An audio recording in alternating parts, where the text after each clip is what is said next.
बंदूकें बांटी और ऐसी बंदूकें बांटी हैं, ऐसे लोगों को दी हैं जिन्हें बंदूक चलाना नहीं आता है।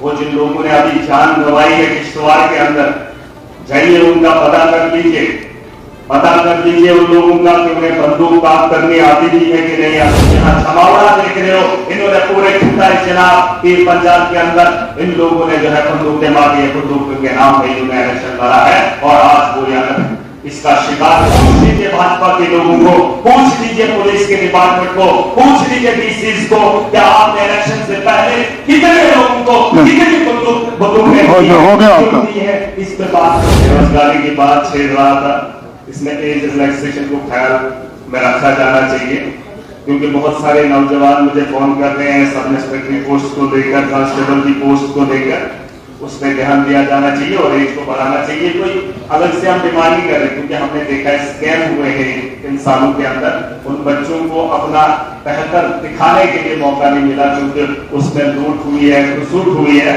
मैं चाहता हूं कि आज हमारी सरकार बनी है, लोगों का मैंडेट आया है, लोगों को उम्मीदें हैं, नौजवानों को उम्मीदें हैं, उस पर काम किया जाना चाहिए।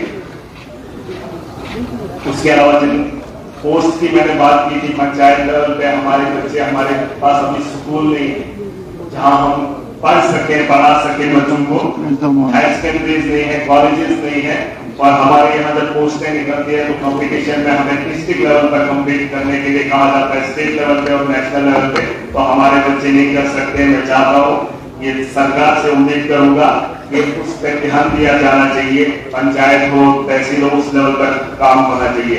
और ओल्ड पेंशन की बात बहुत सारे लोगों ने की, मैं चाहता हूं कि अगर इस हाउस में वो हो सकता है तो पूरी ताकत से किया जाना चाहिए। मुझे पूरी उम्मीद है, लोगों को उम्मीद है और हमें भी सरकार से उम्मीद है। उसके अलावा हेल्थ की मैं बात करना चाहूंगा, क्योंकि आपने देखा कि एमपी के एड्रेस में ये सारी बातें हुई है, मैं उन्हीं को दोहरा रहा हूँ। मैं तो शुक्रिया अदा करना चाहूंगा, लोगों ने उम्मीद दिखाई है, भरोसा दिखाया है और लग रहा है कि काम हो रहा है या हो जाएगा, तो बस उसी पे थोड़ा सा ध्यान दे रहा हूँ। गवर्नमेंट हॉस्पिटल सर अगर आप देखेंगे बहुत सारी बातें हो रही है, लेकिन गवर्नमेंट हॉस्पिटल जो है हमारे को सर्विस नहीं दे पा रहा है। जो गरीब है वही गवर्नमेंट हॉस्पिटल में जा रहा है और जो अमीर है वो वहां नहीं जाना पसंद करता है, क्योंकि वहां फैसिलिटी नहीं है, वहां पे वो मशीनरी काम नहीं कर रही है और वहां पर डॉक्टर्स की कमी है। हमारे यहाँ अगर आप देखेंगे सर, डिस्ट्रिक्ट टोडा या चिनाबेली के अंदर सर्जरी करने के लिए महीनों में इंतजार करना पड़ता है। अल्ट्रासाउंड की मशीनरी टोडा डिस्ट्रिक्ट हॉस्पिटल के अंदर नहीं है। आप मुझे बताओ कि वो लोग कहाँ जाएंगे? पहाड़ों में जो डिस्पेंसरियां हैं वहां पे डॉक्टर्स नहीं है। मैं चाहता हूँ उन पर भी ध्यान दिया जाना चाहिए और जिन लोगों को वहां पे अपॉइंट किया जाता है, क्योंकि सैलरी वहां से निकलती है, उन्हें भी काम पे लगाया जाए। और इस बात की मुझे पूरी उम्मीद रहेगी, इस हाउस से मैं लाया हूँ, उम्मीद यही है कि जमीन पे काम होगा और उन्हें काम कराया जाएगा। और प्राइवेट हॉस्पिटल अगर हमारे छोटे छोटे हैं, वहां पर इतनी फास्ट सर्विसेज कैसे है? अगर हमारे गवर्नमेंट हॉस्पिटल उससे बड़े करोड़ों रुपया लगाते हैं, लाखों रुपया, करोड़ों रुपया तनख्वाह देते हैं, लेकिन फिर भी वहां हमारे यहाँ फास्ट सर्विसेज देखने को नहीं मिलती है। एक चीज जो आज बताना चाहता हूँ, ये तो मैंने स्टार्टिंग में कहना था, लेकिन एलजी के एड्रेस पे मैं बात नहीं कर पाता, सोचा था कि टाइम आप नहीं देंगे।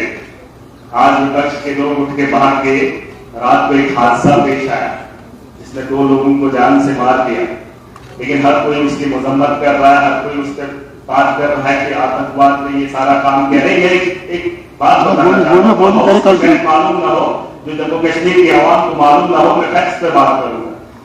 जब ये इलेक्शन हो रहा था, असेंबली के चुनाव हो रहे थे, तो मेरे खिताई चुनाव के अंदर भाजपा के लोगों ने बंदूकें बांटी और ऐसी बंदूकें बांटी हैं, ऐसे लोगों को दी हैं जिन्हें बंदूक चलाना नहीं आता है। वो जिन लोगों ने अभी जान गंवाई है किश्तवाड़ के अंदर, जाइए उनका पता कर लीजिए उन लोगों का कि उन्हें बंदूक काम करनी आती भी है कि नहीं आती है।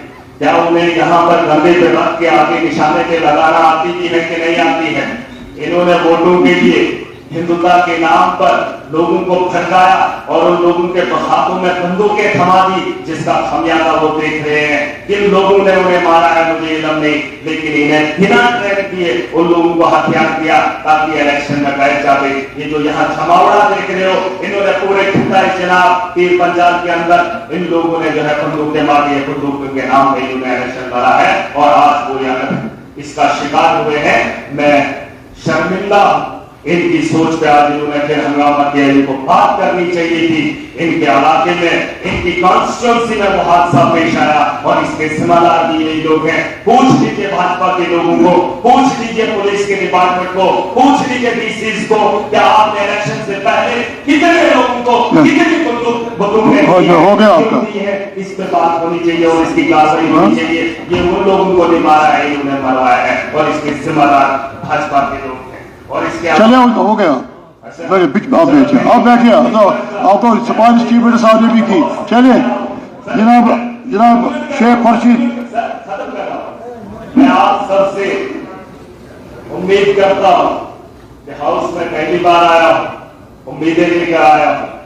मैं यहाँ लड़ने और झगड़ने के लिए नहीं आया, बस अपनी बात रखने के लिए आया हूँ। लोगों की जो उम्मीदें हैं उन पर खड़ा उतरना चाहता हूँ। अगर आप लोग कोऑपरेट करेंगे। चलिए बैठिए आप प्लीज बैठिए। चलिए फिर एहतराम करना पता पड़ता है चेयर का। अब बोला